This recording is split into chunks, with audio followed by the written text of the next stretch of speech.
Now, let's take a look at the stories making headlines around the world, and we are going to start with the big news out of the United States. That is the tax overhaul there. The House of Representatives has given the final approval to the most sweeping tax reform since the 1980s, when President Ronald Reagan was around. For more on this, let's turn, as we like to do every day, to our Ro Aram. So, Aram, what happens now, and how are people in the United States reacting to this news?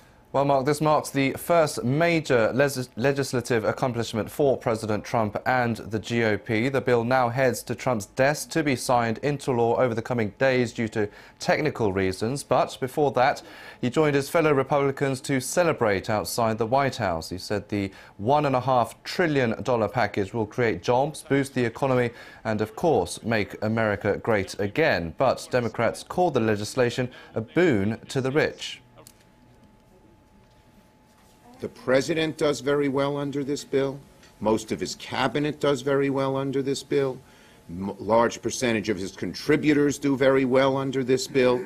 Yes, the president is part of the top 1%, and the bill is aimed to help the top 1%. Even Trump himself, while praising the bill, cited the deep cut in the corporate tax rate, which is 35 to 21%. Which is cut from 35 to 21% rather, as, quote, probably the biggest factor in our plan. American individuals making less than $75,000 a year will get temporary tax cuts, but after the year 2027 may see the rate increase. Democrats also argue that the tax reform plan will blow up national debt. In response to that, House Speaker Paul Ryan said the GOP is willing to risk running up deficits with the aim of getting a higher annual economic growth rate.